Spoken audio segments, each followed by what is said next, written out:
What a day this has been. Literally every stock market in the world is bleeding red today. Asian markets, European markets, American markets. Name any. Not a single stock exchange is in green. In fact, I could barely spot any green stock in my portfolio today. It's been an absolute bloodbath. A day that is already being called as a Black Monday in the financial world. So what exactly happened that triggered this global sell-off? The trigger is a single word: tariffs. US President Donald Trump has announced sweeping tariffs on all the imports into the United States, a flat 10% tariff on all the goods entering the US, and even steeper tariffs on 60 countries that Trump has labeled, and I quote, as the worst offenders in the trade practices. These new tariffs are the most aggressive protectionist measures taken by any US president in decades. And Trump is defending his move by saying, and I quote, sometimes you have to take medicine to fix something. This is what he said.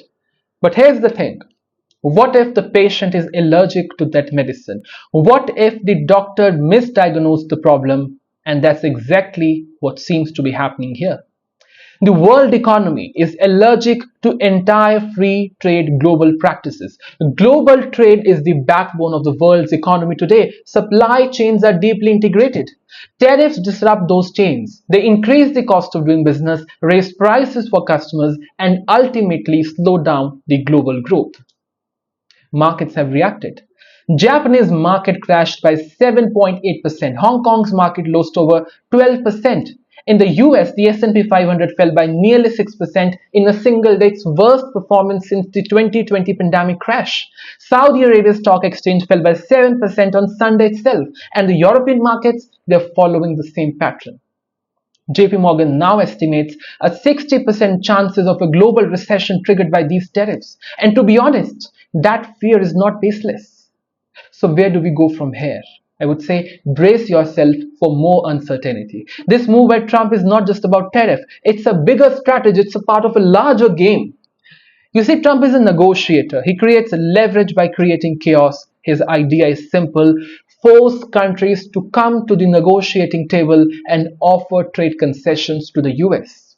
And already reports suggest that over 50 countries have reached out to the US administration to negotiate lower tariffs or other trade barriers. And knowing Trump's style, these tariffs might just be a temporary move, a bargaining chip in the larger trade negotiations. But till that happens, expect more volatility in the markets, more ups and downs, more fear, more panic.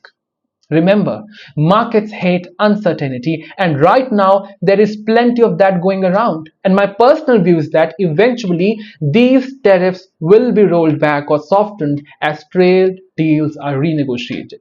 This is classic Trump strategy: shock first, negotiate later. But till then, stay cautious, stay informed, and most importantly, stay calm. Because in times like these, patience is the best investment.